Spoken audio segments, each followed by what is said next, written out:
The frigid wind bit at Elias's exposed skin, carrying the scent of pine and the mocking echo of their final words.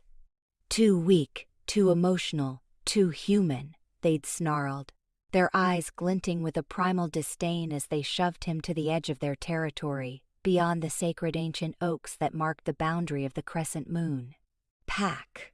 He was an anomaly, a failed wolf, a genetic misstep in their proud lineage of raw strength and ruthless control. His inability to fully suppress his human empathy, his constant questioning of their brutal ways, had made him an outcast, a stain on their pack's perfect facade. He remembered the sting of their derision, the cold, unforgiving eyes of the Alpha, a man who once called him son. The raw pain of betrayal, deeper than any physical wound, gnawed at his soul as he stumbled into the untamed wilderness, banished, alone, left to die. He survived, barely, for years, a ghost haunting the periphery of the known world, clinging to a fragile thread of existence. The forest, a silent, unforgiving witness, became his only companion, its harsh realities stripping away the last vestiges of his old self. But something shifted beneath the ancient canopy, a tremor in the earth, a whisper in the wind that spoke of an awakening. The forest, in its infinite, mysterious wisdom, chose him. It marked him, imbued him with a power he couldn't comprehend, a strength that transcended brute force. Now, years later, the scent of his old territory, once a source of searing pain, drew him back. He was no longer the frail, emotional boy they had cast out. He was different, scarred, but undeniably powerful, and alpha in his own right. He carried new rules, forged in the crucible of his solitude, and a secret, a profound, transformative truth that could shatter the very foundations of the pack that had once shamed him, altering the destiny of every wolfari. Within its boundaries, he was banished, but he came back alpha. And the Crescent Moon Pack was about to learn the true meaning of strength. The scent hit him first. A rich, complex tapestry of pine, damp earth, and the unmistakable potent musk of his former pack. It was a scent that had once signified home, security, belonging, now tinged with the bitter tang of resentment and a simmering hunger for justice. Elias moved through the dense forest with a quiet grace born of years of solitary survival, his footsteps barely disturbing the fallen leaves. His senses, honed by relentless exposure to the wild, absorbed every detail: the rustle of a squirrel, the distant cry of a hawk, the subtle shifts in the wind carrying tales of the land. He was different now, profoundly so. The lanky, awkward frame that had once earned him scorn had filled out, sculpted by constant movement and the harsh demands of the wilderness. His musculature was lean but powerful, every sinew capable of explosive speed and strength. His eyes, once soft and expressive, now held a piercing intensity, a blend of ancient wisdom and untamed wilderness. His hair, longer than it had ever been, was streaked with unexpected silver at the temples, a stark contrast to his dark brown, a testament to the solitude and the profound transformation he had undergone. He carried the scars of his exile, both visible and invisible, but they were no longer marks of weakness, they were emblems of his resilience. He reached the edge of the ancient oaks, their massive trunks standing like silent sentinels, marking the boundary of the Crescent Moon territory. He paused, inhaling deeply, letting the familiar scents wash over him. He could pick out the individual scents of the pack members. The dominant, arrogant scent of the current alpha, Marcus, who had orchestrated his banishment. The sharp, clawing sweetness of his mate, Lyra, whose disdain had been particularly venomous the fainter, almost forgotten sense of others he had once called family. A cold knot tightened in his stomach, a visceral reaction to the memories, but it was swiftly overtaken by a surging tide of resolve. He shifted, the familiar, exhilarating rush of transformation coursing through him. His bones stretched and reformed, muscles rippled and expanded, and a thick, rich fur, darker than the deepest night, sprouted across his skin. His vision sharpened, his hearing became acutely sensitive, and the world burst open in a symphony of new sensations. But his wolf form was different too. Larger, more powerfully built than any he remembered from the Crescent Moon, his eyes glowing with an ethereal, almost silver light that spoke of a power beyond their understanding. He was no longer merely a wolf. He was something more, something elemental. He moved silently across the boundary, a shadow among shadows. He sought a vantage point overlooking the main packlands, his senses reaching out, gauging their numbers, their routines, their weaknesses. He observed them for days, a silent phantom, learning their rhythms. He saw the familiar structures, the alpha's den, the communal feasting grounds, the training areas. But he also saw subtle shifts. The pack seemed smaller, less vibrant. The playful sparring he remembered was replaced by a rigid, almost joyless training. The communal howls, once a chorus of unity, now sounded more like forced pronouncements of dominance. Marcus's reign, he deduced, was one of fear, not respect. One evening, as twilight deepened into night, he saw a young wolf, barely out of adolescence, being cruelly reprimanded during training. The pup, small and hesitant, whimpered as an older, larger male cuffed him, a sneer on his muzzle. Marcus, observing from a distance, merely grunted his approval. Elias felt a familiar surge of indignation, a flash of the very empathy that had led to his banishment. But this time, it was tempered by a new, cold calculation. He had learned patience in the wild, the art of waiting for the opportune moment. He retreated deeper into the shadows, his mind churning. He knew he couldn't simply reveal himself, not yet. He needed to understand the dynamics, identify potential allies, and choose his moment for impact. His secret, the profound change that had occurred in him, was a double-edged sword. It was the source of his new strength, but also something that would be met with fear and misunderstanding by those who only understood brute force. He spent weeks observing, a ghost in their midst. He watched as Marcus exerted his dominance through intimidation and fear, stifling dissent, punishing perceived weakness. He saw Lyra, her beauty fading, her eyes hard and cold, her influence over Marcus seemingly absolute. He noted the growing unrest among the younger wolves, those who hadn't known the old ways, who yearned for something more than rigid hierarchy and fear. His unique abilities, gifted by the forest, allowed him to move unseen, unheard. He could meld with the shadows, his presence undetectable even by the keenest wolf senses. He could commune with the spirits of the forest, drawing strength and guidance from the ancient trees and the whispering wind. He had learned to control his shifts with unparalleled precision, moving seamlessly between human and wolf forms, his very essence a blend of both worlds in a way no other wolf could comprehend. One night, a full moon hung heavy in the sky, bathing the forest in an ethereal silver glow.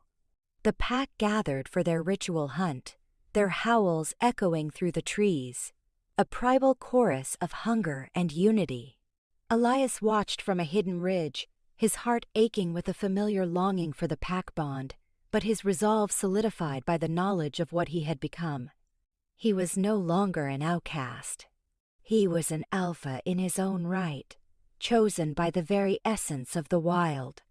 He carried new rules forged in the crucible of his isolation. Empathy was not weakness. Connection was not a burden. And true strength lay not in domination, but in understanding. And his secret, the full extent of the forest's gift, would be the key to shattering Marcus's reign and reclaiming his place, not as a banished son, but as the true alpha of the Crescent Moon Pack.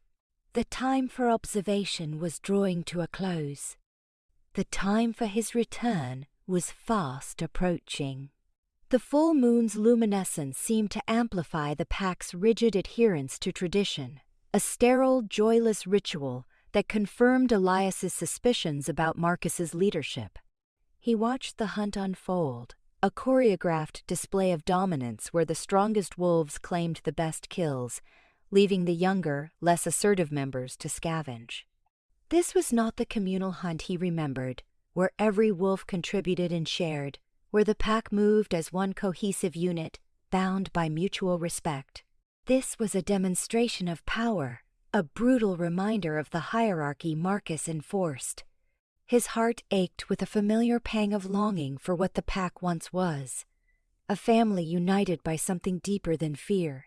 But his years of solitude had taught him that sentimentality was a luxury he could no longer afford. He needed to act, not from emotion, but from a calculated strategy. His return couldn't be a vengeful attack. It had to be a reclamation, a restoration of balance. The next few weeks were a carefully orchestrated dance of observation and subtle influence. Elias began to use his unique abilities to sow seeds of doubt, to subtly challenge Marcus's authority without revealing his presence. He would appear as a fleeting shadow at the edge of the pack's territory, a phantom wolf larger and more silent than any they knew, leaving behind subtle signs of his superior hunting prowess. A perfectly clean kill, a trap meticulously disarmed, ensuring the safety of a young pup who wandered too far. He wanted to make them question their alpha, to stir the latent discontent he had sensed. He also started to observe individual wolves more closely, particularly those who showed signs of quiet rebellion or suppressed yearning for change. There was a female, Rhea, whose scent carried a faint but persistent note of defiance. She was a skilled hunter, but her gaze often held a distant, almost mournful quality, as if she remembered a different, better time. He'd seen her quietly share her kill with the weaker members, a small act of subversion that spoke volumes. And there was Finn, a young male, strong but restless, whose eyes mirrored the confusion and frustration Elias had once felt under Marcus's iron fist. Elias began to communicate, not with words, but through the primal language of the forest. He would leave specific scents, subtle trails that only certain wolves, those attuned to the whispers of the wild, would pick up. He would mimic the distress call of an animal, only to lead them to a bountiful hunting ground they would have otherwise overlooked. He was subtly guiding them, challenging their reliance on Marcus's rigid system, encouraging them to trust their own instincts, to look beyond the immediate boundaries of their fear. One frigid dawn, he saw Rhea struggling with a difficult hunt, a large stag proving too elusive. Marcus, observing from a distance, merely sneered, offering no assistance. Elias, from his hidden vantage point, used his unique connection to the forest. He sent a low, guttural growl, a sound that seemed to come from the very earth, guiding Rhea to a precise spot where the stag, momentarily disoriented, paused. Rhea, trusting the strange, almost instinctual guidance, struck swiftly and cleanly. She looked around, her eyes wide, searching for the source of the mysterious aid, a flicker of wonder in their depths. Elias watched, a silent satisfaction settling within him. He was not just a powerful wolf, he was a guide, a silent protector. He also started to directly confront the pack's fear. He left the remains of unusually large, powerful prey animals at the edge of their territory. Animals that no single wolf from the Crescent Moon could have brought down alone. He wanted them to question Marcus's claims of supreme strength, to recognize that there was a power greater than their alpha's brute force. This was a psychological game, a subtle erosion of Marcus's authority. The tension within the Crescent Moon Pack grew. Whispers circulated among the younger wolves about a phantom wolf, a silent guardian, a creature of immense power who moved through their lands unseen. Marcus, enraged by the subtle challenges to his dominance, increased patrols, tightened his grip, and punished any perceived dissent more harshly. His fear of this unknown entity, this silent challenger, was palpable, feeding the very unrest Elias sought to cultivate. During one particularly tense communal meeting, Marcus railed against the unknown intruder, branding them a rogue, a threat to the pack's stability. "This rogue seeks to undermine our order," he snarled, his eyes sweeping over his pack, daring anyone to question him. "They are weak, preying on our doubts. True strength lies in loyalty to your alpha." Rhea, always bolder than the others, dared to speak. "But, Alpha," she began hesitantly, "this roguey, they have left us with better hunting. They have protected our young. They do not seem to seek harm." Marcus's eyes flashed with fury. "Silence, female. You question my judgment? This is a trick, a ploy to sow discord." He moved towards her, his posture threatening. Before Marcus could reach Rhea, a low, resonant growl, a sound that vibrated through the very bones of every wolf present, echoed from the surrounding forest. It was a sound of immense power, of ancient authority, a growl that spoke not of aggression, but of profound warning. Every wolf, even Marcus, instinctively froze, their eyes wide with fear and awe. It was the sound of something primal, something utterly dominant, something beyond their comprehension. Elias, hidden in the shadows, felt the surge of power within him. He had chosen this moment. He had cultivated the unrest, identified his allies, and demonstrated his strength. The psychological warfare was over. It was time for his grand reveal. He shifted, his human form emerging from the darkness, bathed in the pale moonlight, his eyes glowing with that ethereal silver light. He stepped forward, out of the shadows, revealing himself to the terrified, awestruck pack. He was no longer the banished, weak human.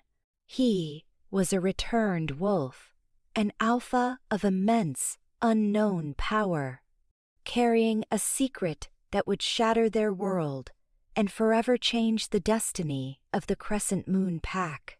His new rules, born of the wilderness, were about to be enforced. A collective gasp, a ragged, terrified sound, swept through the assembled Crescent Moon Pack. Marcus, who had been poised to strike Rhea, froze, his body rigid, his eyes wide with a mixture of disbelief and primal fear. Lyra, standing beside him, clutched his arm, her face pale.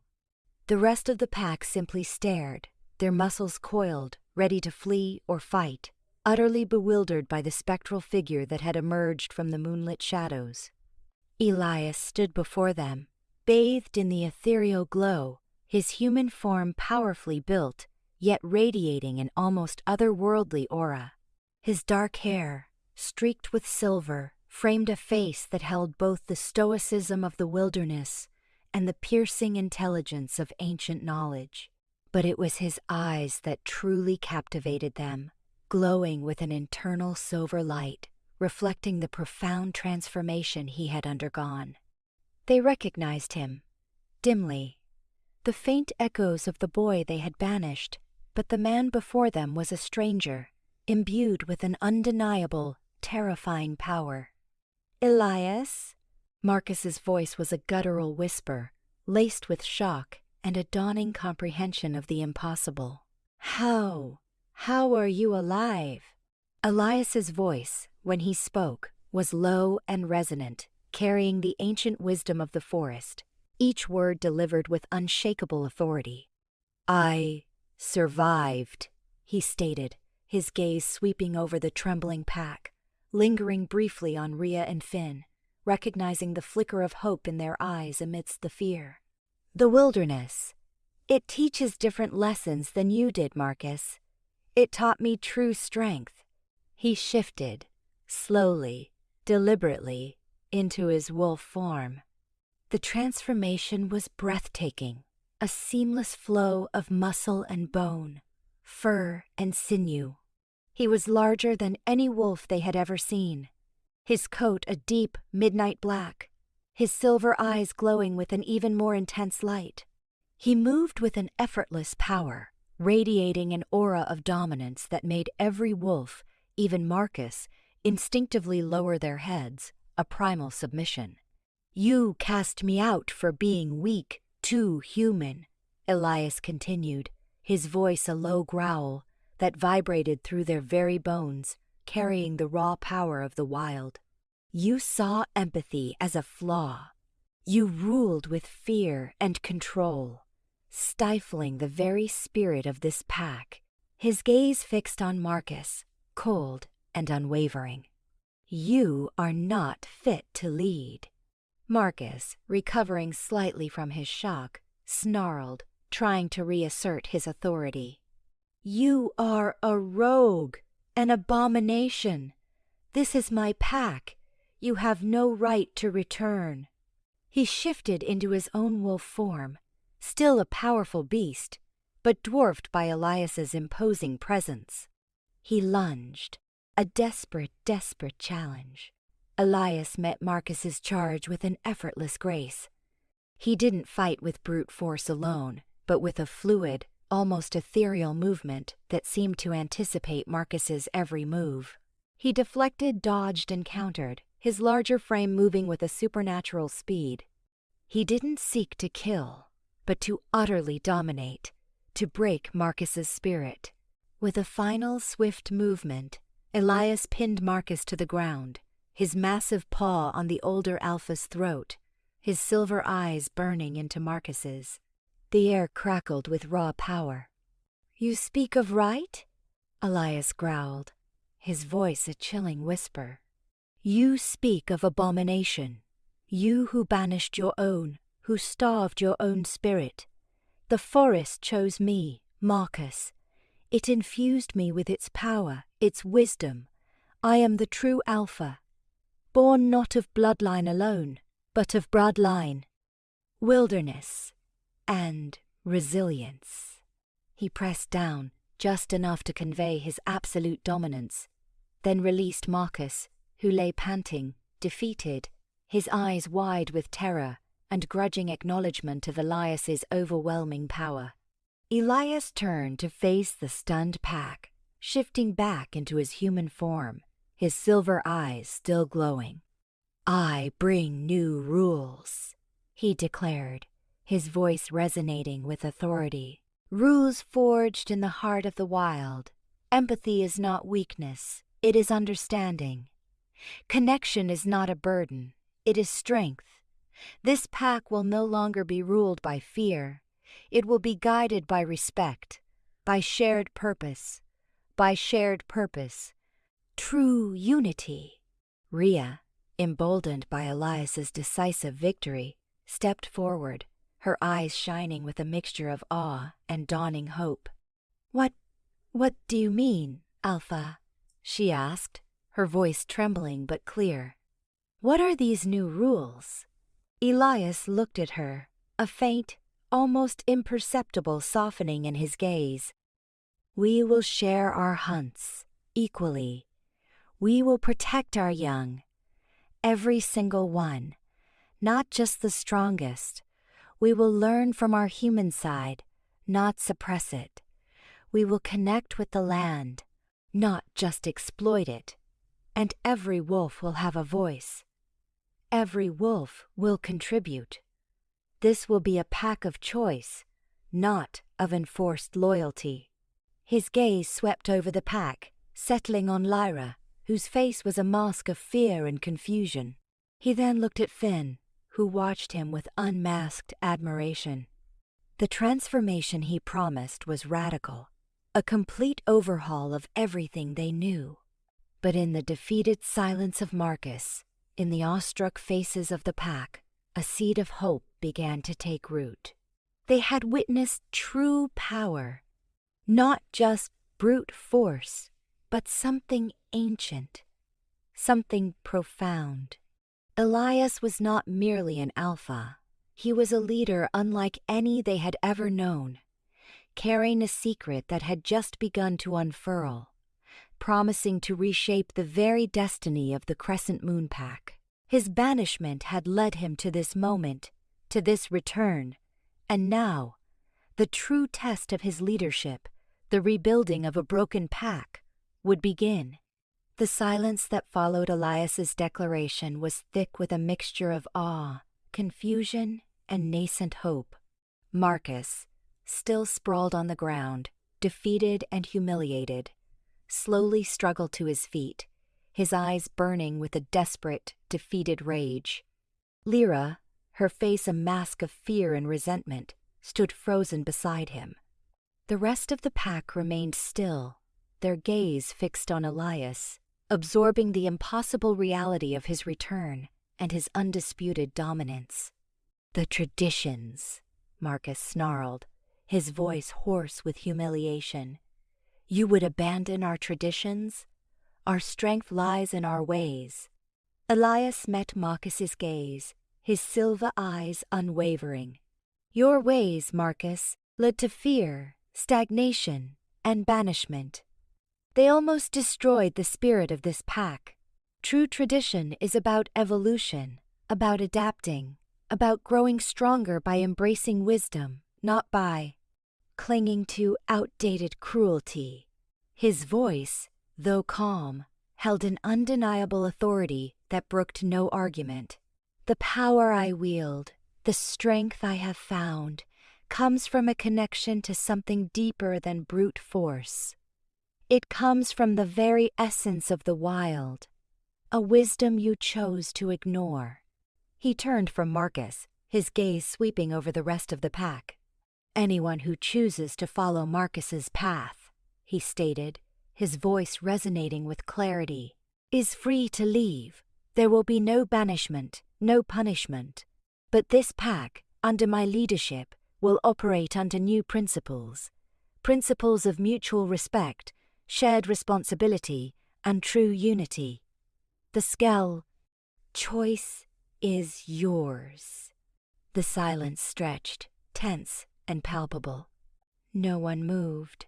The power Elias radiated, the undeniable evidence of his superior strength, was too overwhelming. Marcus, realizing the futility of resistance, let out a frustrated growl, but remained silent. Elias began the arduous task of rebuilding. He started by addressing the pack's most immediate needs. He led them on hunts, not with forceful demands, but with strategic guidance, teaching them to work together, to share their kills equitably, ensuring that every wolf, even the weakest, received their fair share. He instilled in them a sense of collective responsibility, emphasizing that the pack's strength lay in its weakest link, not just its strongest. He spent time with the younger wolves, those who had only known Marcus's harsh rule, gently guiding them, encouraging their natural instincts, fostering their confidence. He taught them patience, tracking skills, and the importance of observation. He showed them how to interact with their human forms, how to integrate their two natures, emphasizing that their human empathy was a strength, not a weakness, something that enriched their understanding of the world. Rhea, the female who had dared to question Marcus, quickly became Elias's most trusted lieutenant. She possessed a keen intelligence, a deep understanding of the pack's internal dynamics, and a fierce loyalty that blossomed under Elias's leadership. She helped him bridge the gap between his new vision and the pack's ingrained habits, translating his concepts into terms they could understand and accept. She was a bridge, a confidant, and a vital asset in the slow, painstaking process of transformation. "They're afraid, Alpha," Rhea observed one evening, as they watched the pack settle for the night. "Afraid of change, afraid of trusting." "I know," Elias replied, his gaze sweeping over the sleeping forms. "Fear is a powerful instinct, but so is hope. They will learn. They will see that a different way is possible, and they will choose it." His greatest challenge was the lingering resentment and fear from Lyra and a few loyalists to Marcus. Lyra, in particular, viewed Elias as an usurper, a threat to her own power and standing. She attempted to sow discord, to whisper doubts among the more traditional wolves, to undermine Elias's authority whenever possible.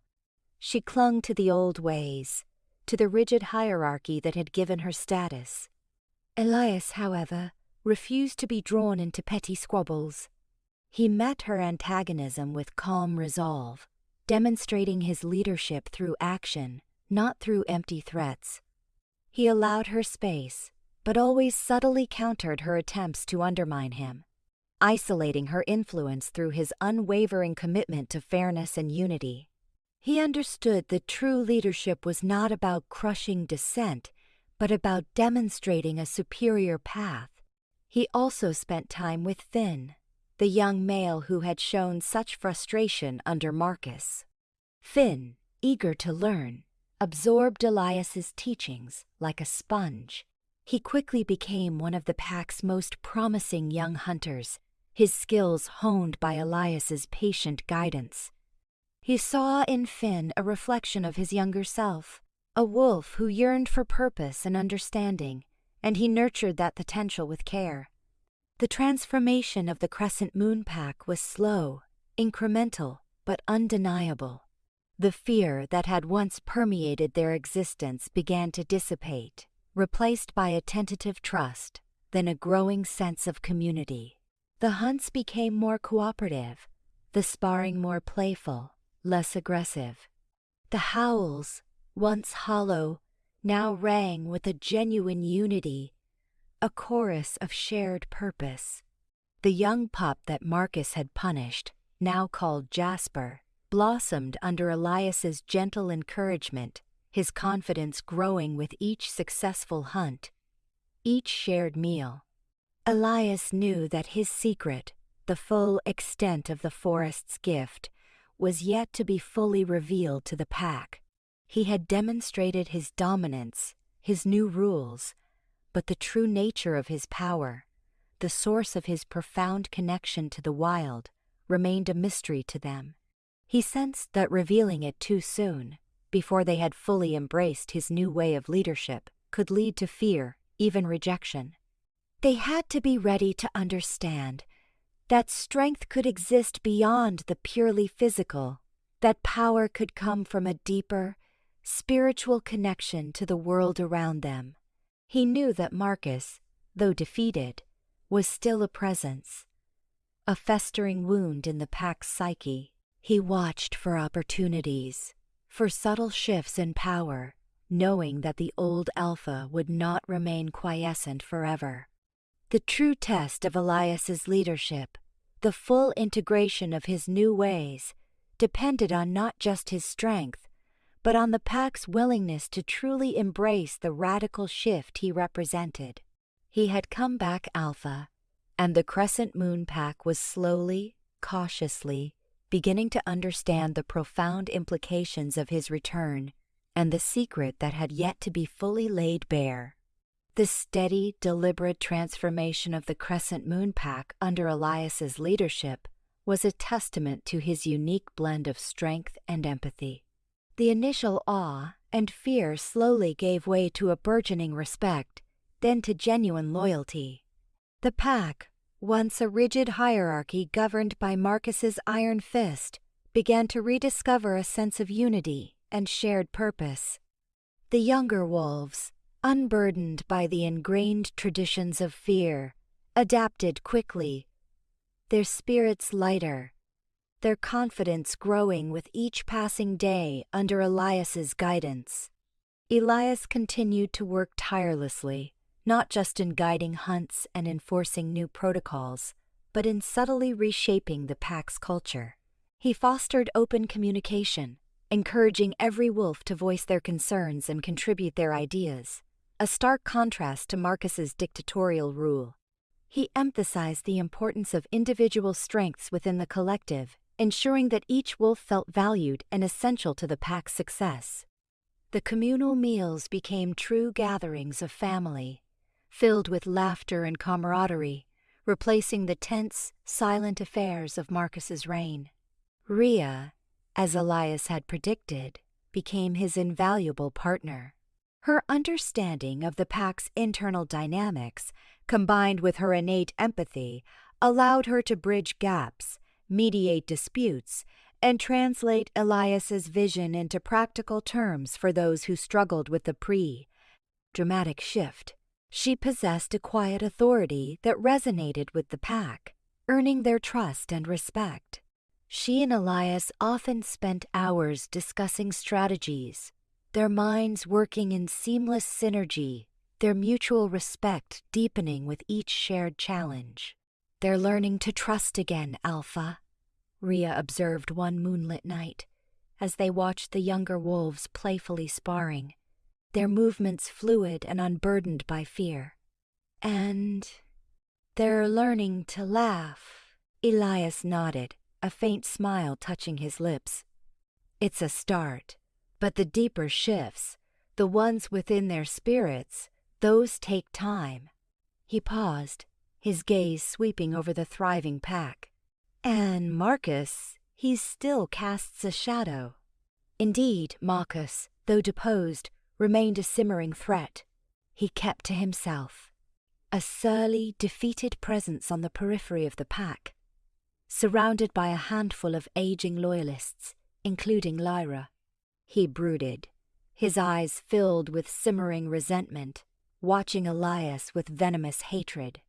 Lyra, her status diminished, her power stripped away, remained fiercely devoted to Marcus, her whispers of doubt and attempts to sow discord a constant, irritating undercurrent.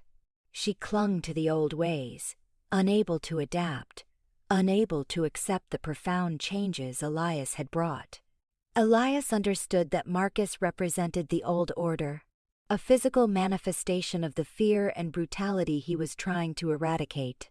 He also knew that as long as Marcus remained within the pack, even in his diminished state, the full healing and transformation could not occur. There would always be a schism, a lingering tension. The ultimate confrontation with Marcus was inevitable, not a battle for dominance, for that had already been settled, but a test of wills, a final demonstration of Elias's new philosophy. He needed to show the pack that true strength wasn't about crushing opponents, but about guiding them towards a path of self-realization, even if that meant a painful reckoning with their own limitations. One afternoon, a young wolf, barely a year old, stumbled into Marcus's path during a training exercise. Marcus, frustrated by his diminished authority and consumed by his festering resentment, snarled and lunged at the pup, a cruel, impulsive lash-out meant to assert dominance over someone weaker. The pup whimpered, terrified. Before Marcus could inflict any real harm, Elias moved. His speed was astonishing, a blur of motion. He didn't attack Marcus instead. He subtly intercepted the pup, shielding the terrified creature with his own body. Then he turned to Marcus, his silver eyes blazing with a cold, controlled fury. "That is not the way of this pack, Marcus," Elias stated, his voice low and dangerous, carrying the full weight of his alpha authority. "You will not harm the young. You will not rule through fear." Marcus, momentarily stunned by Elias's swift intervention, recovered and snarled, attempting to challenge him verbally. "You coddle them. You make them weak. This is a mockery of what a pack should be. No, Elias retorted, his voice rising, carrying across the gathering pack, who watched the confrontation with bated breath. What you did, Marcus, was a mockery of a true alpha. A true alpha protects, nurtures, guides. You sought to break spirits, to control through intimidation. That ends now. He paused, letting his words sink in. Then, his gaze softened, addressing not just Marcus, but the entire pack. Marcus, he continued, his voice resonating with an almost sorrowful finality. Your path is no longer compatible with the path of the Crescent Moon. Your spirit refuses to adapt, to grow. You are free to leave this territory, to seek a new beginning elsewhere. There will be no violence, no banishment. But you cannot remain here if you continue to sow discord and cling to the brutal ways of the past. Marcus's face contorted in a mixture of rage, disbelief, and a grudging understanding. He saw the unanimous support in the eyes of the pack, the unwavering loyalty they now held for Elias. He saw the cold, determined resolve in Elias's silver eyes, knowing this was not a challenge, but a definitive, unyielding statement. He was no longer feared, no longer respected, and his influence had utterly vanished. With a final, frustrated snarl, Marcus shifted into his wolf form, and without another word, turned and bolted into the forest, leaving the Crescent Moon territory behind. Lyra, after a moment of agonizing indecision, her gaze flickering between the retreating form of Marcus and the powerful, unyielding presence of Elias, reluctantly followed him, her head bowed in silent defeat. The remaining loyalists, seeing their leaders depart, slowly dispersed, some joining the rest of the pack, others leaving silently. A profound silence fell over the pack lands. The lingering shadow of Marcus's rule, the constant tension, had finally been lifted. The air felt lighter, cleaner, infused with a palpable sense of liberation. Elias looked at Rhee, then at Finn, then at Jasper, the young pup he had just protected. He saw not just relief, but a deeper understanding in their eyes. They had witnessed true leadership, not just physical dominance, but a strength born of compassion, wisdom, and an unwavering commitment to the well-being of the entire pack. The past is behind us, Elias declared, his voice ringing with renewed hope. Now, we build, we heal, we embrace our future. Together. The pack responded with a collective howl, a joyous, unified chorus that resonated through the forest, stronger and more vibrant than any sound Elias had ever heard from them. It was a howl of freedom, of unity, of profound acceptance. He had been banished from the pack, cast out for being too human, too weak. But he had returned alpha, not just in title, but in spirit, leading them towards a future where empathy was strength and connection was their greatest power. His secret, the profound transformation the forest had gifted him, was no longer just a source of personal power. It was the foundation of their renewed unity, a profound testament to a new era for the Crescent Moon Pack. The departure of Marcus and Lyra, though a quiet event, sent a seismic ripple through the Crescent Moon Pack. It was as if a stagnant, oppressive weight had been lifted, allowing fresh air and sunlight to finally penetrate the deep-seated fear that had defined their existence for so long. The lingering tension dissipated, replaced by an atmosphere of cautious optimism, and then a burgeoning sense of true liberation. Under Elias's leadership, the pack began to flourish in ways they hadn't imagined possible.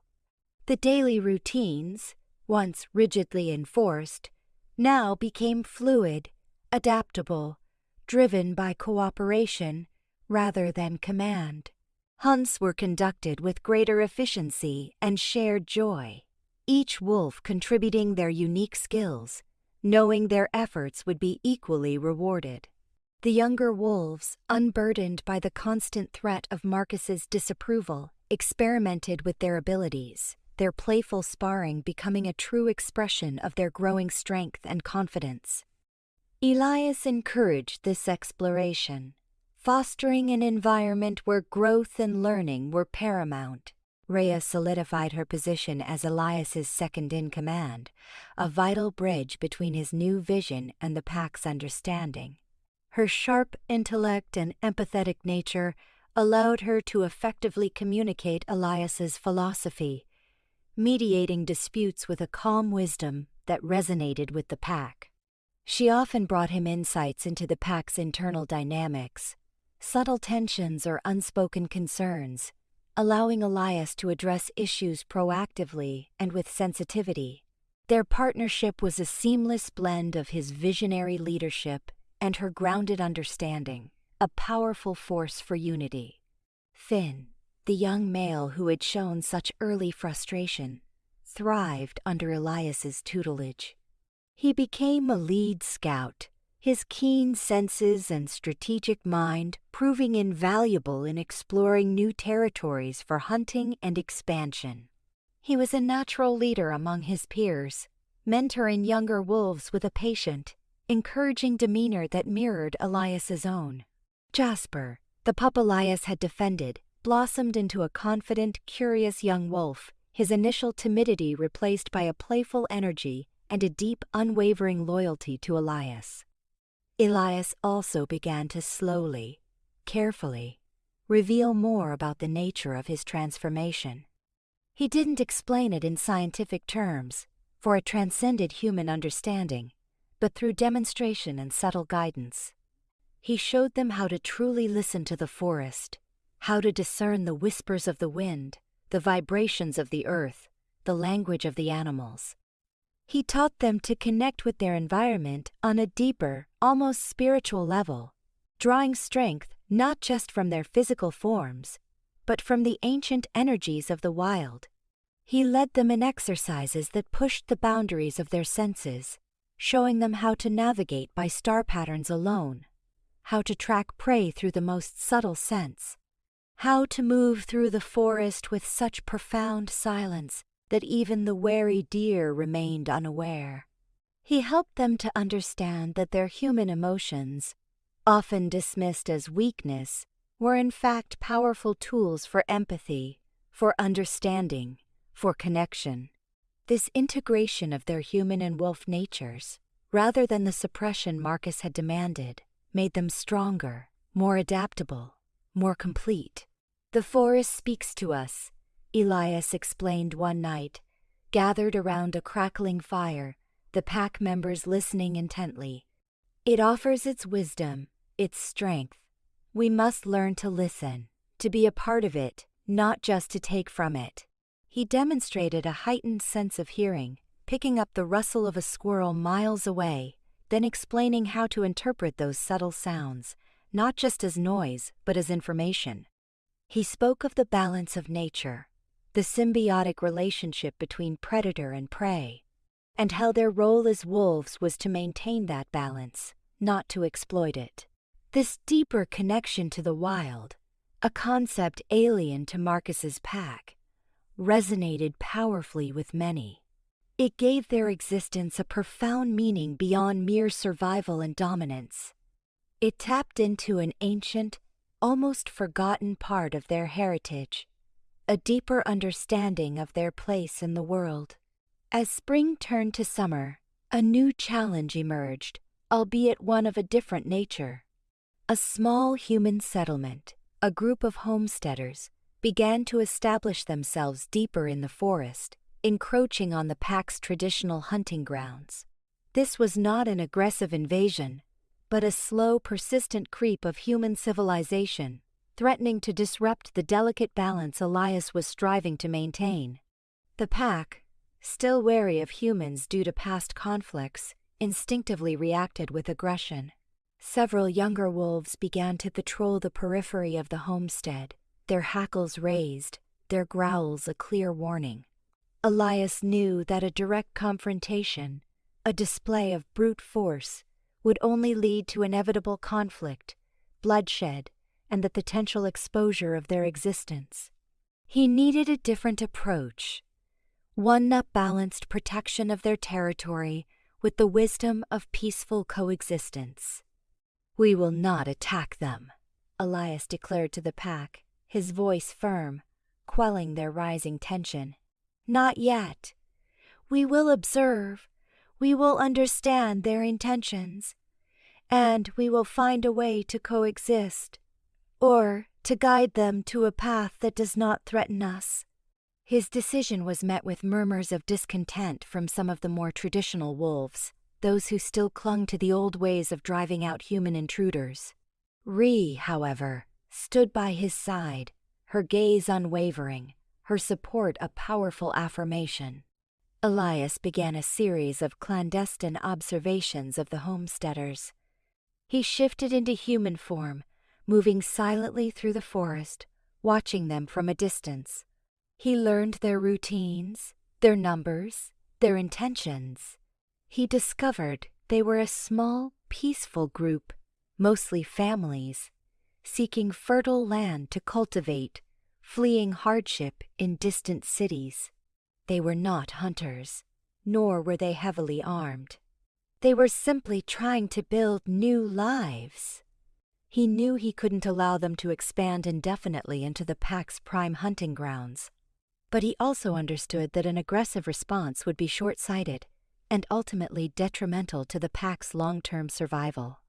He needed a strategy that protected both their territory and their secret, one that fostered a sustainable balance between wolf and human. One night, under the cover of darkness, Elias approached the homestead, leaving a clear message. Not a threat, but a warning, a subtle assertion of their presence. He left a trail of animal tracks, too large and too perfectly formed to be wild, leading them away from the most critical hunting areas, subtly guiding them towards lands that were less vital to the pack. He also left a small offering, a basket of berries and wild herbs gathered from the forest, placed discreetly near their well, a gesture of peace and a demonstration of the forest's bounty and the possibility of coexistence. The homesteaders, initially bewildered by the mysterious tracks and the unexpected gift, debated the meaning of the signs. Some were fearful, others curious. Elias continued these subtle communications over the next few weeks, guiding them, nudging them, subtly asserting the boundaries without resorting to violence. He knew this was a delicate dance, a test of his new rules, his belief in empathy and understanding over brute force. The response from the homesteaders was hesitant at first, but then, surprisingly, positive. They began to respect the subtle boundaries, to build their fences in other directions, to plant their crops in areas less critical to the pack's survival. They even left small offerings of their own, simple loaves of bread or carved wooden figures, placed respectfully at the edge of the forest. A fragile, unspoken truce began to form, a testament to Elias's unique leadership and his profound understanding of both human and wolf nature. The pack, observing this quiet diplomacy, began to understand. They saw that confrontation was not the only answer, that strength could be wielded with wisdom and restraint. They saw that Elias's methods, though unconventional, were effective, protecting their territory without resorting to bloodshed. The young pup Jasper, now a bolder, more curious wolf, was often seen observing the homesteaders from a distance, no longer with fear, but with a nascent understanding. Elias had been banished from the pack for being too weak, too human. But he had returned alpha, bringing with him not just strength, but wisdom, empathy, and a profound secret, the ability to bridge the divides between worlds, between natures, between fear and understanding. The challenges continued, but now the Crescent Moon Pack faced them united. under a leader who understood that true power lay not in domination, but in the delicate, intricate balance of all life, both within, outside their hidden world.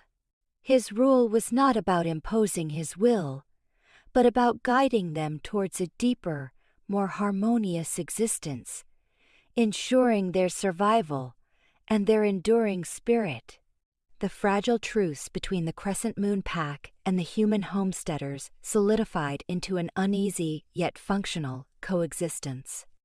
Elias continued his clandestine observations, learning to read the subtle nuances of human behavior, understanding their cycles of fear and tentative trust. He used his unique connection to the forest to subtly guide both sides, directing pack hunts away from the homestead's immediate vicinity and subtly influencing the homesteaders' expansion towards less vital areas. For the wolves, it was a delicate, constant dance, a testament to Elias's profound understanding of balance. The pack, having witnessed the success of his unconventional diplomacy, began to shed their ingrained distrust of humans. They saw that Elias's methods, though quiet and indirect, preserved their hunting grounds and their secrecy without resorting to violence, a far more effective strategy than the brute force Marcus had championed. This success further cemented Elias's authority, not through fear, but through demonstrated wisdom and successful outcomes. Rhea, always a pragmatist, openly praised Elias's approach, her clear articulation of its benefits helping to sway any lingering skepticism among the more traditional wolves.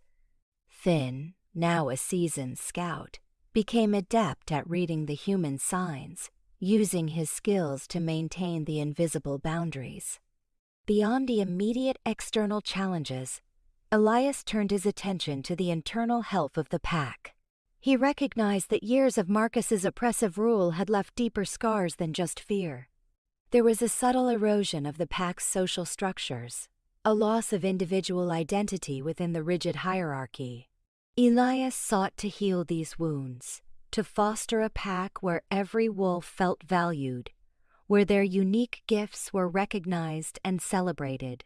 He established specific roles and responsibilities within the pack, not based on dominance, but on individual aptitudes. Rhea, with her tactical mind and deep empathy, was formally recognized as the beta, responsible for the day-to-day coordination and welfare of the pack members. Finn, with his excellent tracking and observational skills, was tasked with leading the scouting parties, not just for hunting, but for monitoring the periphery of their territory and understanding the movements of other creatures, both human and animal. Jasper, the once timid pup, showed a surprising aptitude for healing and caring for the younger wolves, and Elias encouraged this nurturing instinct, nurturing a future healer for the pack. Elias also began to initiate new pack rituals, replacing the harsh, dominance-based ceremonies of Marcus's time with practices that fostered unity, shared purpose, and a deeper connection to their environment. They would gather under the full moon, not for aggressive displays, but for silent communion with the forest, a profound grounding ritual that connected them to the ancient energies of the earth. They began to share stories, tales of their ancestors, of survival, of courage, fostering a sense of shared history and collective identity.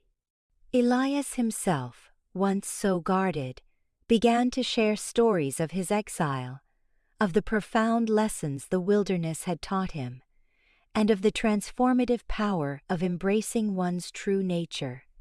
These stories, shared openly, helped the pack understand the roots of his new leadership, forging an even deeper bond of trust and respect. However, not all wounds healed easily. A small faction of older wolves, those who had been deeply ingrained in Marcus's ways, struggled to adapt. They resented the shift in power, the emphasis on empathy, the integration of human elements into their wolf identity. They muttered discontent, clung to old prejudices, and subtly challenged Elias's authority through passive resistance. Their leader was an aging male named Kale, a once-respected warrior who now felt his relevance waning in Elias's new order. Elias knew he couldn't ignore this lingering dissent. He had to address it, not with force, but with a firm hand and a clear demonstration of the superiority of his new ways. He sought to show Kale and his followers that their traditional strength was not being abandoned, but refined, made more potent by being tempered with wisdom and unity. During a particularly challenging hunting season, when game was scarce due to an unusual cold snap, Kale and his faction, clinging to their old, independent hunting methods, struggled to bring in enough food. They refused to cooperate with Elias's new communal hunting strategies, believing their individual strength was sufficient. Their meager kills led to a shortage within their own small group, and a subtle tension began to fester. Elias observed this for several days, allowing Kale's methods to demonstrate their limitations. Then, one evening, when Kale's group was visibly weakened by hunger, Elias approached them. He brought with him a generous portion of a communal kill, a large elk that the main pack had brought down through meticulous teamwork. "Kale," Elias said, his voice calm, yet resonating with authority. "The pack hunts together. We share our bounty, ensuring no wolf goes hungry. Your pride, your clinging to the old ways, is isolating you. It is weakening you." Kale bristled, his fur rising. "We do not accept charity, Alpha. We hunt for ourselves."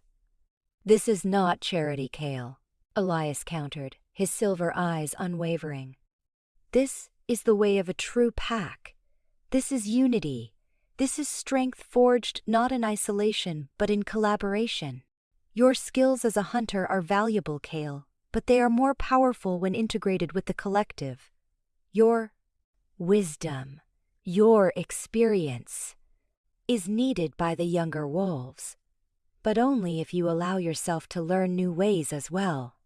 He placed the meat down, then turned and walked away, leaving Kale and his followers to ponder his words and the tangible evidence of the main pack's success.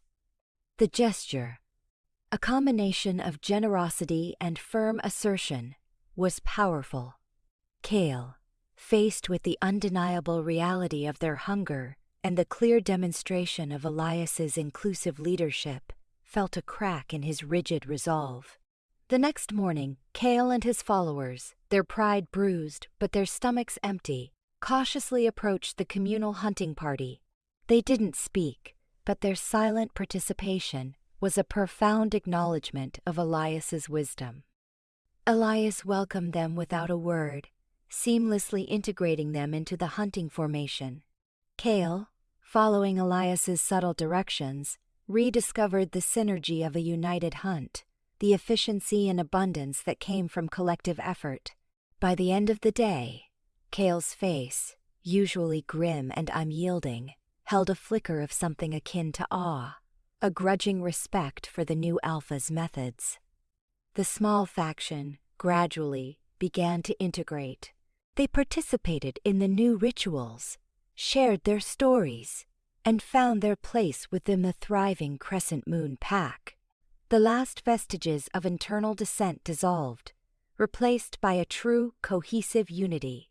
Elias had not just become the Alpha, he had truly united them, transforming a broken, fearful pack into a resilient, compassionate, and powerful community. His secret, the profound lessons the forest had taught him about interconnectedness and the true nature of power, was no longer just his burden. It was the shared wisdom that guided their new existence, ensuring the enduring, quote, legacy of a pack reborn. The wilderness had banished him, but it had also chosen him, allowing him to return as the Alpha who forged not just a pack, but a family bound by love, respect, and a future far brighter than they had ever imagined possible. The successful integration of Kale and his faction marked a turning point for the Crescent Moon Pack. The last pockets of ingrained resistance crumbled, replaced by a unanimous, if sometimes hesitant, embrace of Elias's new vision. The pack, now truly unified, moved with a newfound fluidity and purpose. Their communal hunts were seamless, their defensive drills efficient, and their social gatherings vibrant with genuine camaraderie and mutual respect. The laughter of the younger wolves, once a rarity, now echoed frequently through the forest. Elias, secure in his leadership, continued to deepen the pack's connection to their true nature. He guided them in meditation practices, helping them quiet their minds and fully embrace their heightened senses, allowing them to communicate not just through scent and sound, but through subtle shifts in energy, a deeper, almost telepathic understanding that bound them further. He taught them how to draw strength from the earth, how to channel the raw energy of their wolf forms without succumbing to their primal urges, maintaining their human intellect and empathy even in their most feral state. This balance, this mastery of self, was the true essence of his unique power, the secret he was slowly, carefully imparting to his pack. Rhea, as Beta, continued to be an invaluable extension of Elias's will. She possessed a remarkable ability to understand the needs of each wolf, offering guidance and support where needed. She excelled at mediating internal disputes, her calm demeanor and keen sense of fairness ensuring that every voice was heard and every conflict resolved constructively. Her bond with Elias grew beyond that of Alpha and Beta. It was a profound partnership built on mutual respect, unwavering trust, and a shared vision for the pack's future. Finn, now a formidable and confident young warrior, honed his scouting skills to an extraordinary degree. He mapped out new territories for exploration, identifying potential resources and monitoring the delicate balance of human encroachment. He led expeditions into the deeper wilderness, expanding the pack's knowledge of their surroundings and ensuring their long-term survival. Jasper, the once timid pup, continued to develop his nurturing gifts, becoming the pack's primary caregiver for the young and the infirm, his gentle touch and intuitive understanding a source of comfort to all. As the Crescent Moon Pack thrived internally, their presence within the wider natural ecosystem also shifted. They became not just predators, but guardians of their forest, maintaining the balance of prey animals, subtly guiding human activity away from sensitive areas, and even intervening to protect other species from poaching or habitat destruction. Their howls, once a territorial claim, now resonated with the harmony of their symbiotic existence within the natural world.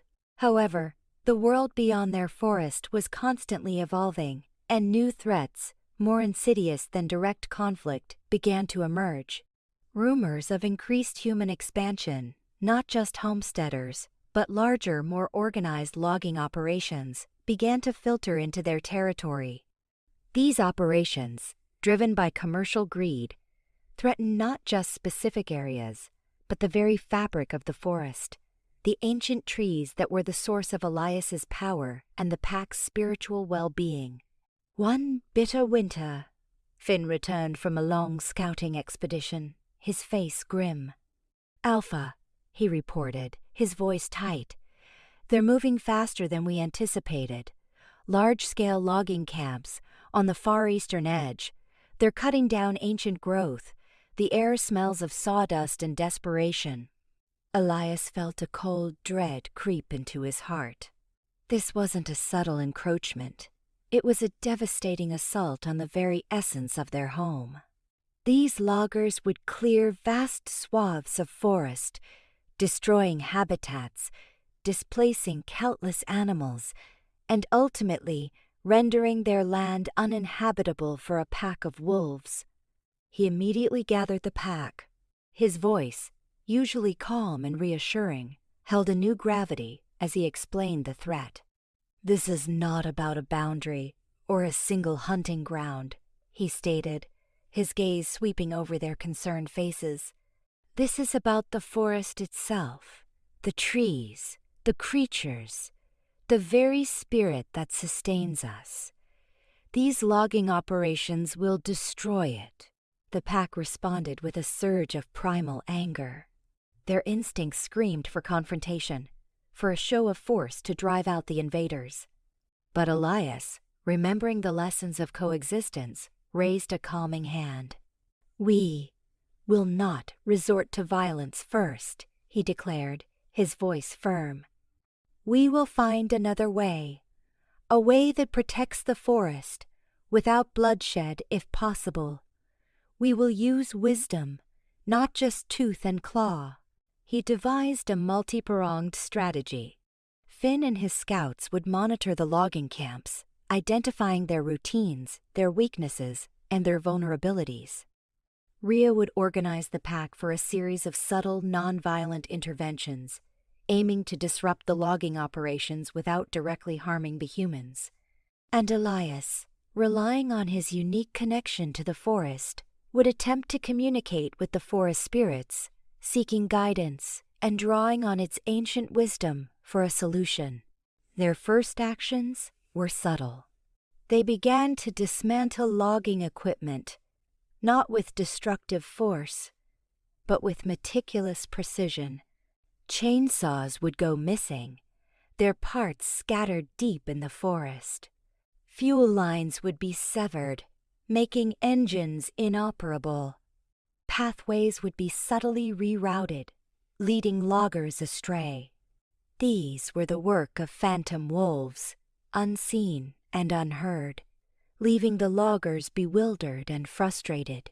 Lena, hearing of the threat, volunteered her human skills.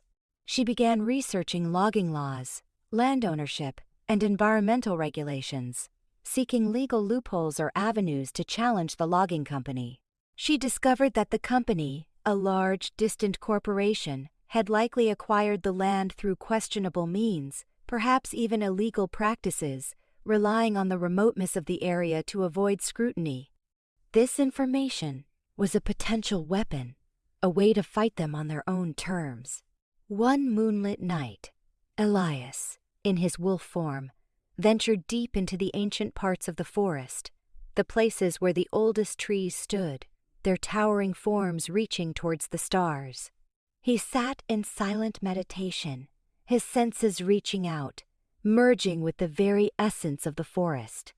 He sought guidance, a sign, a solution from the ancient spirits. He felt a powerful resonance, a deep sorrow emanating from the trees, a desperate plea for protection. And then a vision. Not a clear image, but a strong sense of a forgotten waterway, a hidden path, and a profound connection to the Earth's natural rhythm.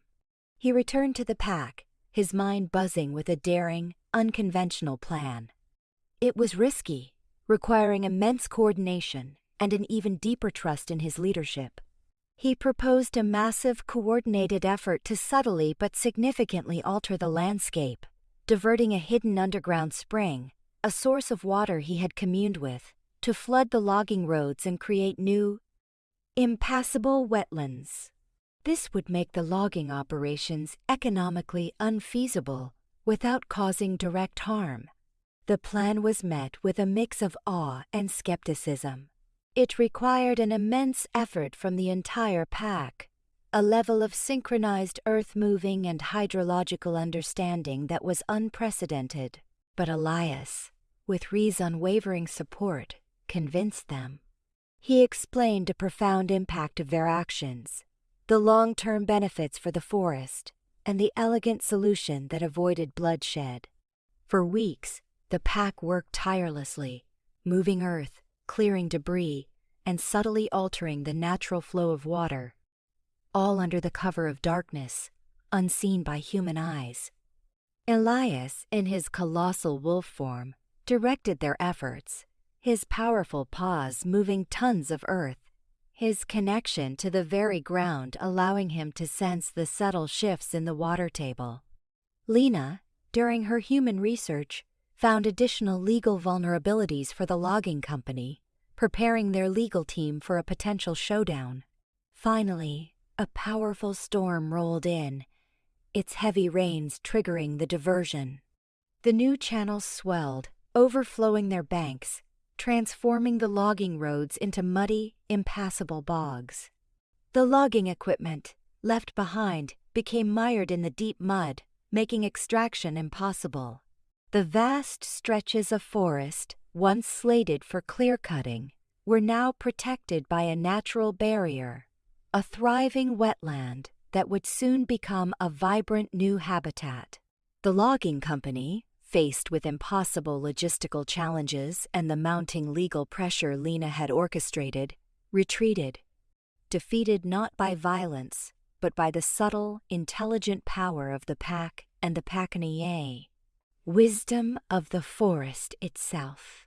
Elias stood with Lena on a ridge overlooking the newly formed wetlands, watching the misty expanse shimmer in the morning light.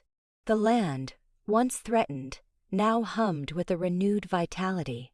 Birds he hadn't seen in years had returned, drawn by the new ecosystem. "We did it, Elias," Lena whispered, her voice filled with awe. "You saved the forest. You showed them a different way." Colt wrapped his arm around her, pulling her close. He looked at the vast green expanse, at the shimmering wetlands, a testament to their combined ingenuity and unyielding spirit. He had been banished from the pack, cast out for being too weak, too emotional, too human. But he had returned alpha, not just to lead, but to redefine what it meant to be strong, to be connected, to be truly alive. His secret, the profound transformation the forest had gifted him, had not only saved his pack and his home, but had also established a legacy of coexistence and ecological harmony, ensuring the survival of Kerr, their unique world for generations to come. The Crescent Moon Pack, under his guidance, was not just surviving, it was flourishing, a beacon of wisdom and unity in a rapidly changing world. The triumph over the logging company, achieved through cunning and ecological harmony rather than brute force, solidified Elias's position not just as the undisputed alpha of the Crescent Moon Pack, but as a visionary leader among his kind.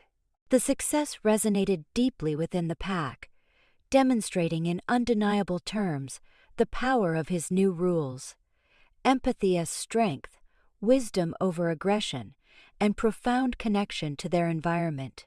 The wetlands, now teeming with new life, became a living monument to their ingenuity and the wisdom of their alpha. The experience also deepened the pack's understanding of their unique gifts.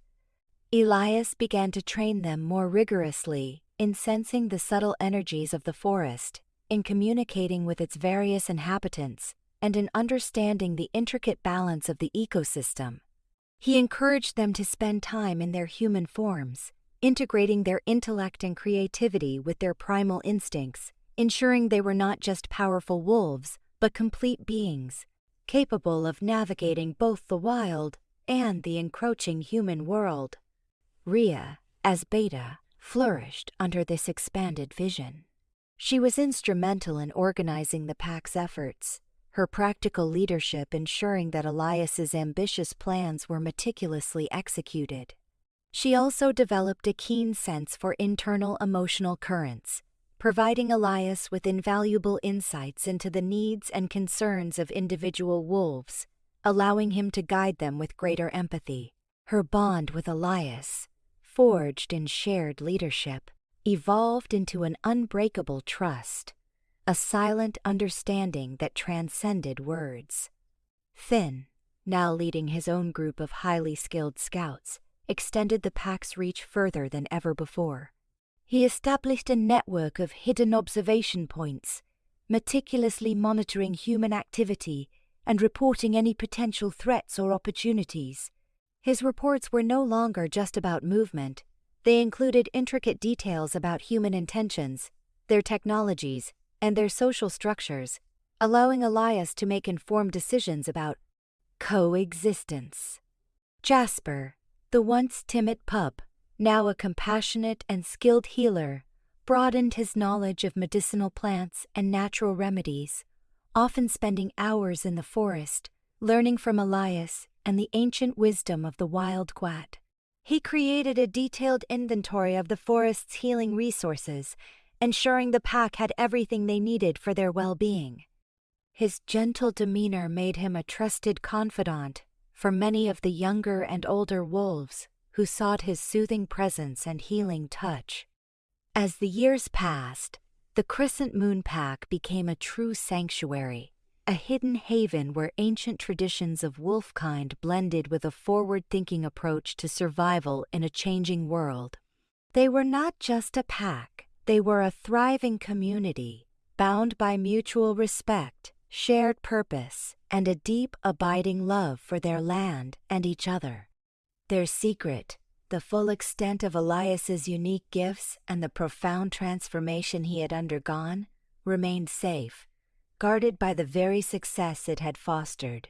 However, the world beyond their protected forest continued its relentless march. The increase in human population, the expansion of towns and cities, and the burgeoning industrial development meant that isolation, no matter how carefully maintained, was becoming increasingly difficult. New roads were being planned, connecting distant settlements, and some of these proposed routes grazed dangerously close to the pack's most vital hunting grounds, threatening to fragment their territory and disrupt their delicate balance.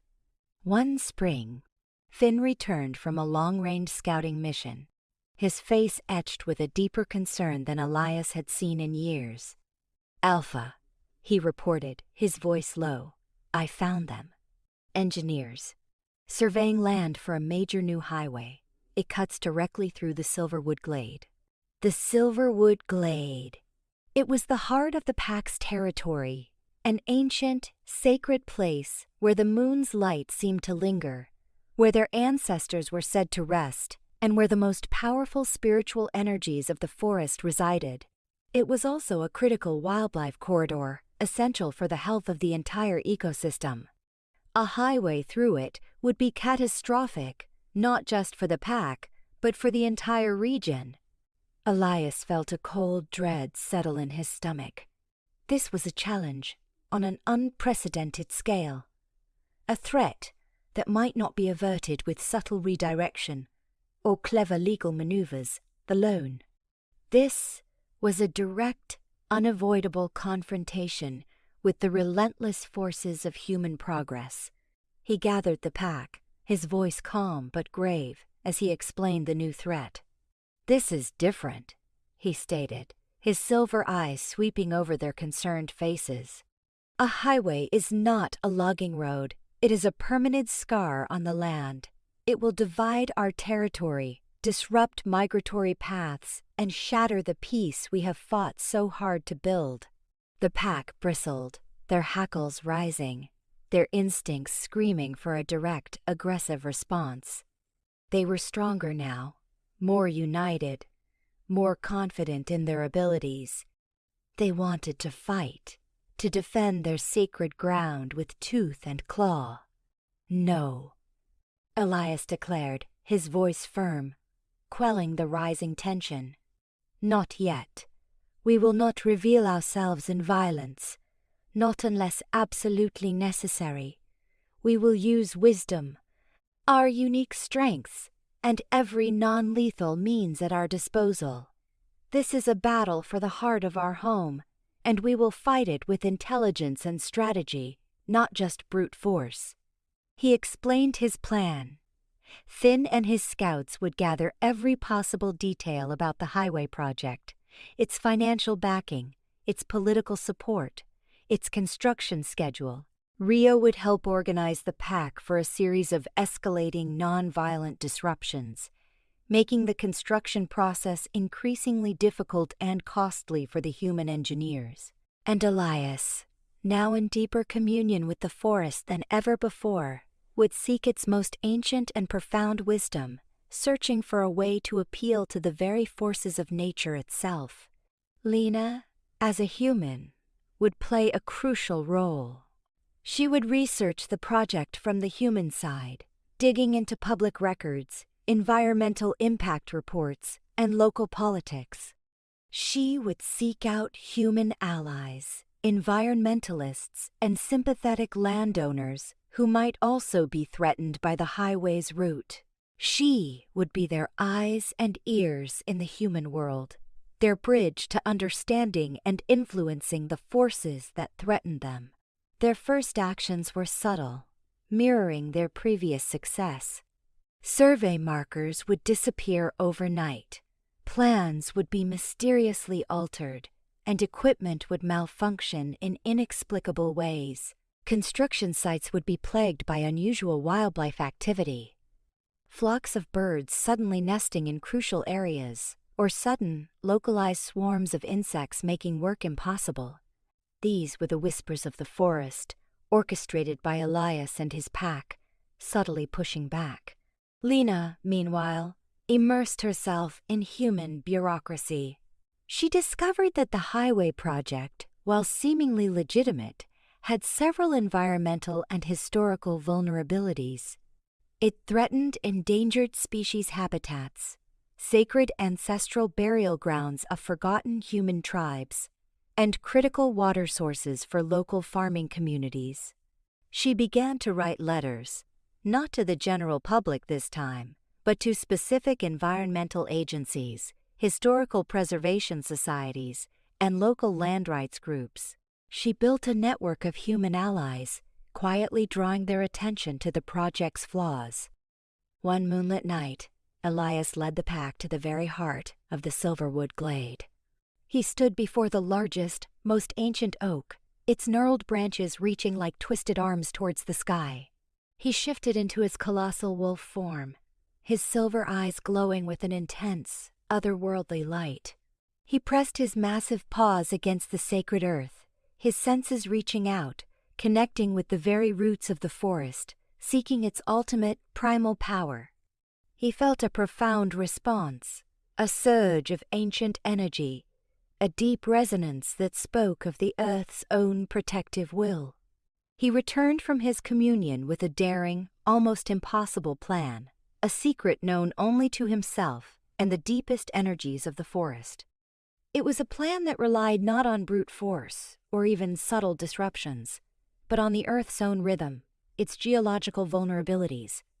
It involved triggering a localized, controlled geological event that would make the proposed highway route utterly unfeasible, forcing the human engineers to abandon their plans. This was a desperate measure, a last resort, but it was the only way to save the Silverwood glade.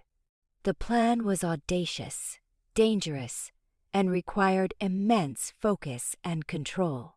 Elias explained it to Ria and Finn, their faces a mixture of awe and trepidation. It would require him to tap into his ultimate power, to risk everything. They had to trust him completely. Lena, understanding the gravity of the situation from her human perspective, felt a cold knot of fear in her stomach. She knew the immense power Elias wielded, but also the inherent risks of tampering with the raw forces of nature. She looked at him, her heart aching with a mixture of love and concern. "Are you sure, Elias?" she whispered, her voice trembling slightly. "Is there truly no other way?" Elias took her hand, his gaze steady, his silver eyes filled with a resolute determination. "This is the only way to save the glade, Lena, and to protect our home, our future. I will not let them destroy it." The day of reckoning arrived. Elias, accompanied by Ria and Finn, ventured to the designated point in the glade, a hidden geological fault line, chosen after days of careful study and communion with the earth. The pack, gathered silently on the surrounding ridges, watched with bated breath. Lena, her heart pounding, stood beside Jasper, her hands clasped tightly, offering silent prayers. Elias shifted into his colossal wolf form, his fur bristling with power, his silver eyes glowing with an almost blinding intensity. He focused, his senses extending deep into the earth, connecting with the ancient forces beneath the surface. He channeled the raw energy of the forest, his body trembling with the immense power he was harnessing. A low rumble began to emanate from the ground, growing in intensity, vibrating through the very air. The earth groaned, then shuddered. A localized, controlled tremor rippled through the Silverwood glade, precisely along the proposed highway route. Not a violent earthquake, but a subtle, yet powerful shift, causing the ground to sink, cracks to appear, and a series of ancient, hidden sinkholes to open up, rendering the terrain unstable and utterly impassable. Construction. Massive, ancient boulders, loosened by the tremor, tumbled across the proposed path, creating an insurmountable obstacle. Dust and debris billowed into the air. When it settled, the Silverwood glade was transformed. It was still beautiful, but now inherently unbuildable. The highway project, already facing mounting legal pressure from Lena's efforts and the environmental groups she had rallied, was now rendered economically and structurally impossible. The engineers, faced with an impassable, geologically unstable route, had no choice but to declare the project unfeasible. News of the mysterious geological anomalies in the Silverwood glade spread rapidly, baffling scientists and frustrating the highway developers. Lena, through her human allies, ensured that the official reports highlighting the insurmountable geological challenges were widely publicized. The project was officially abandoned, and the Silverwood glade, the heart of the Crescent Moon Pack's territory, was saved. Elias, exhausted but triumphant, shifted back to human form, his body trembling, the immense power he had channeled leaving him momentarily drained. Rhea and Finn rushed to his side, their faces a mixture of awe and concern. Lena ran to him, her eyes filled with tears of relief and profound love, embracing him tightly.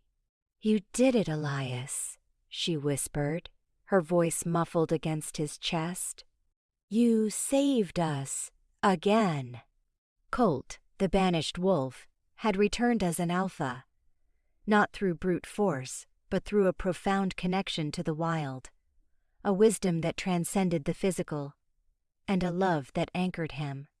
His secret, the ultimate power of the forest, had been revealed, not just as a source of his personal strength, but as the ultimate protector of their way of life. The Crescent Moon Pack, under his guidance, had truly found its destiny, a harmonious existence intertwined with the ancient rhythms of the land, forever safe from the encroaching human world.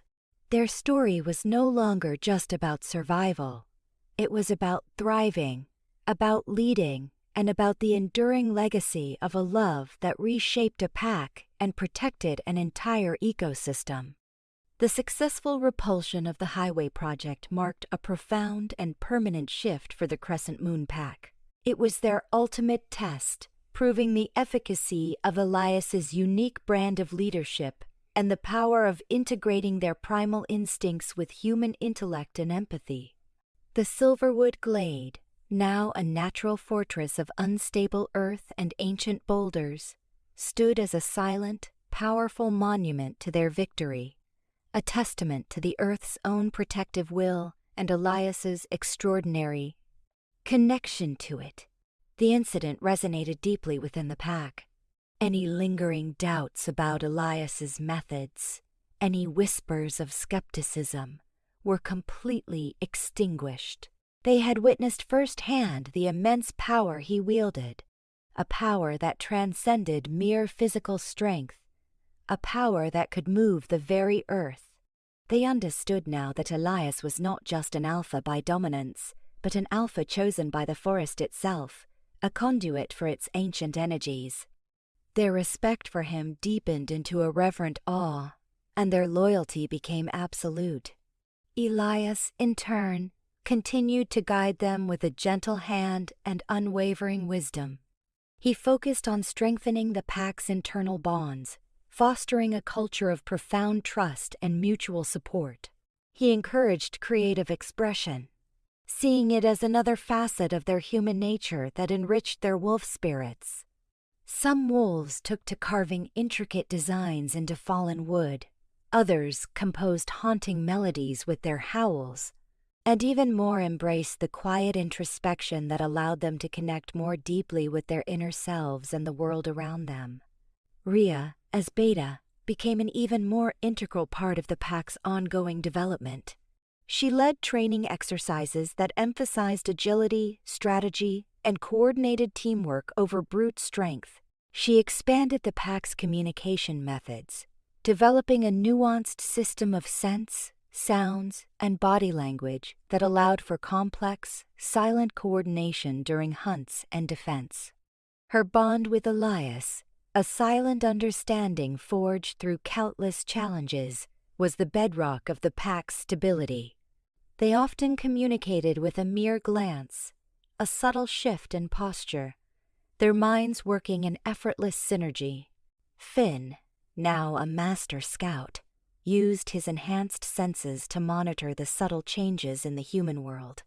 He learned to interpret economic shifts, political decisions, and technological advancements, providing Elias with invaluable intelligence that allowed the pack to proactively adapt to potential future threats. He established a network of hidden observation points that were virtually undetectable, ensuring their continued anonymity while remaining keenly aware of the world beyond their borders. Jasper, the gentle healer, continued to deepen his understanding of natural medicine. He explored new areas of the forest, discovering rare plants with potent healing properties. He developed specialized remedies for common ailments and injuries, his touch bringing comfort and accelerated recovery to the pack.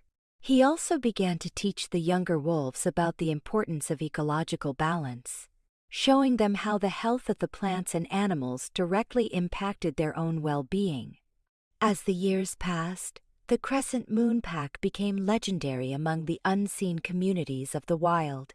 Whispers of a pack that moved like shadows, possessed unnatural strength, and lived in harmony with humans circulated among other creature kind. They were viewed with a mix of awe and curiosity, their unique ways inspiring some, perplexing others. Elias maintained a careful distance from other packs, knowing that his methods and his profound secret might be too radical for those still clinging to old, brutal ways. He was an alpha of a new breed, and he was dedicated to perfecting his own pack before attempting to influence others. Their coexistence with the nearby human homesteaders also deepened. The humans, having witnessed the unexplained anomalies that protected the forest, developed a respectful wariness of the wilderness, understanding that there were powerful, unseen forces at play.